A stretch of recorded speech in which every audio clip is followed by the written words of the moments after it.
Autobiography of a Yogi by Paramhansa Yogananda.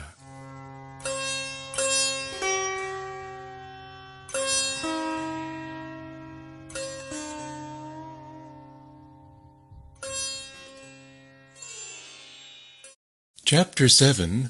The Levitating Saint. I saw a yogi remain in the air, several feet above the ground last night at a group meeting. My friend Upendra Mohan Chaudhary spoke impressively. I gave him an enthusiastic smile. Perhaps I can guess his name. Was it Badhuri Mahashai of Upper Circular Road? Upendra nodded, a little crestfallen not to be a news-bearer. My inquisitiveness about saints was well known among my friends. They delighted in setting me on a fresh track. The yogi lives so close to my home that I often visit him. My words brought keen interest to Upendra's face, and I made a further confidence. I have seen him in remarkable feats.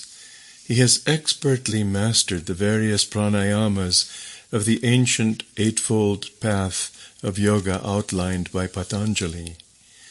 Once Badhuri Mahashai performed the Bhastrika Pranayama before me with such amazing force that it seemed an actual storm had arisen in the room. Then he extinguished the thundering breath and remained motionless in a high state of superconsciousness. The aura of peace after the storm was vivid beyond forgetting. I heard that the saint never leaves his home. Upendra's tone was a trifle incredulous. Indeed, it is true. He has lived indoors for the past 20 years. He slightly relaxes his self-imposed rule at the times of our holy festivals, when he goes as far as his front sidewalk. The beggars gather there because Saint Badhuri is known for his tender heart. How does he remain in the air, defying the law of gravitation? A yogi's body loses its grossness after use of certain pranayamas. Then it will levitate or hop about like a leaping frog. Even saints who do not practice a formal yoga have been known to levitate during a state of intense devotion to God. I would like to know more of this sage. Do you attend his evening meetings? Upendra's eyes were sparkling with curiosity. Yes, I go often. I am vastly entertained by the wit in his wisdom. Occasionally my prolonged laughter mars the solemnity of his gatherings. The saint is not displeased, but his disciples look daggers. On my way home from school that afternoon, I passed Badhuri Mahashai's cloister and decided on a visit. The yogi was inaccessible to the general public. A lone disciple occupying the ground floor guarded his master's privacy. The student was something of a martinet. He now inquired formally if I had an engagement. His guru put in an appearance just in time to save me from summary ejection. Let Mukunda come when he will. The sage's eyes twinkled. My rule of seclusion is not for my own comfort, but for that of others. Worldly people do not like the candor which shatters their delusions. Saints are not only rare, but disconcerting. Even in Scripture they are often found embarrassing. I followed Badhuri Mahashaya to his austere quarters on the top floor, from which he seldom stirred. Masters often ignore the panorama of the world's ado, out of focus till centered in the ages. The contemporaries of a sage are not alone those of the narrow present. Maharishi, you are the first yogi I have known who always stays indoors. God plants his saints sometimes in unexpected soil, lest we think we may reduce him to a rule. The sage locked his vibrant body in the lotus posture. In his 70s, he displayed no unpleasing signs of age or sedentary life. Stalwart and straight, he was ideal in every respect. His face was that of a rishi, as described in the ancient texts.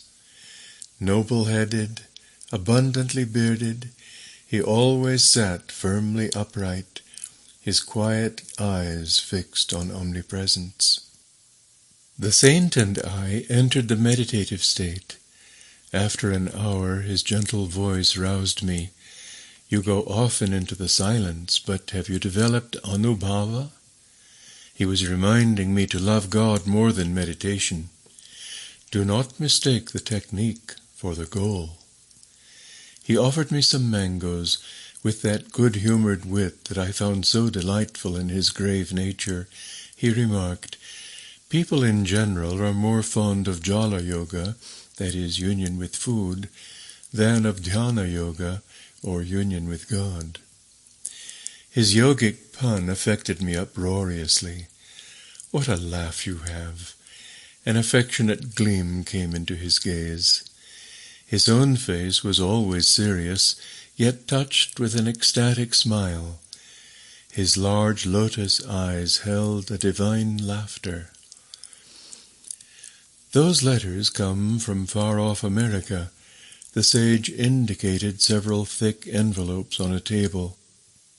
"I correspond with a few societies there whose members are interested in yoga. They are discovering India anew, with a better sense of direction than Columbus. I am glad to help them. The knowledge of yoga is free to all who will receive, like the ungarnishable daylight. What rishis perceived as essential for human salvation need not be diluted for the West. Alike in soul, though diverse in outer experience, neither West nor East will flourish if some form of disciplinary yoga be not practiced." The saint held me with his tranquil eyes. I did not realize that his speech was a veiled prophetic guidance. It is only now, as I write these words, that I understand the full meaning in the casual intimations he often gave me that someday I would carry India's teachings to America. "Maharishi, I wish you would write a book on yoga for the benefit of the world. I am training disciples. They and their students will be living volumes, proof against the natural disintegrations of time and the unnatural interpretations of the critics." Bhaduri's wit put me into another gale of laughter. I remained alone with the yogi until his disciples arrived in the evening. Bhaduri Mahashai entered one of his inimitable discourses. Like a peaceful flood, he swept away the mental debris of his listeners, floating them Godward. His striking parables were expressed in a flawless Bengali.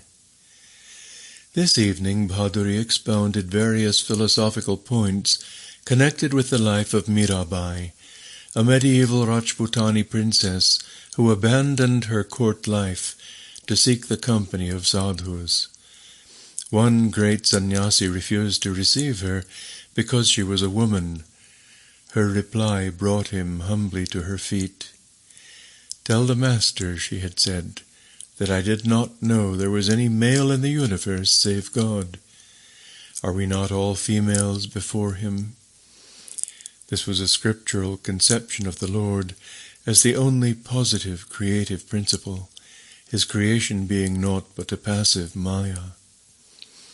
Mirabai composed many ecstatic songs which are still treasured in India. I translate one of them here. "If by bathing daily God could be realized, sooner would I be a whale in the deep.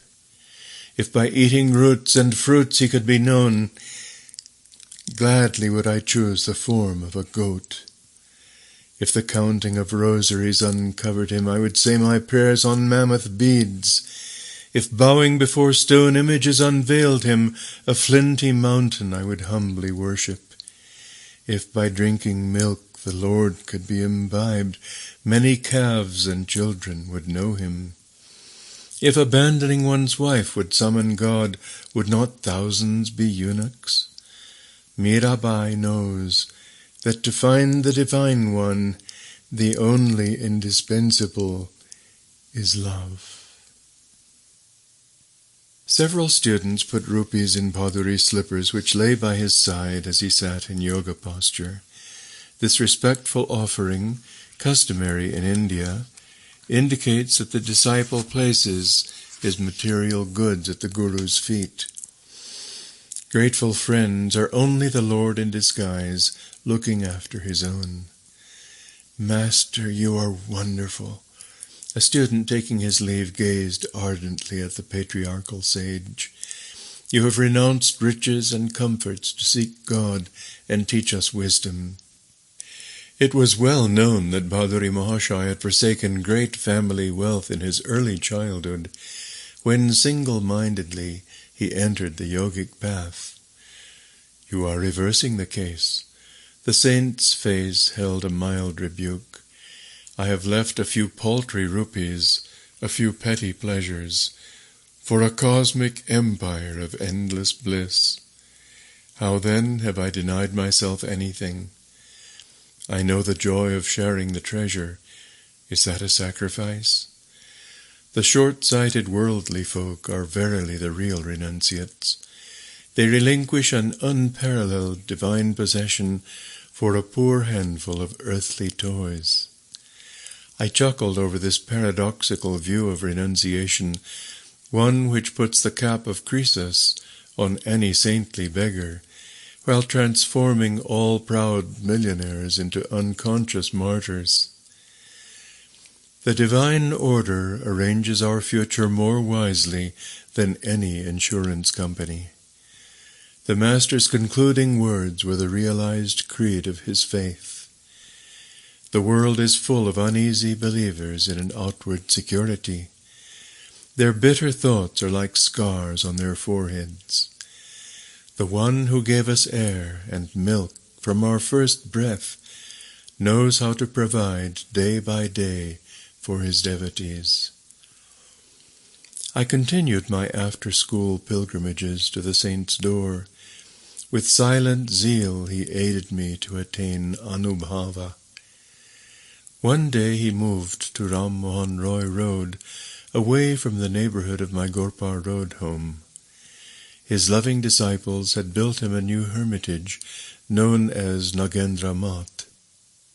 Although it throws me ahead of my story by a number of years, I will recount here the last words given me by Bhaduri Mahashaya.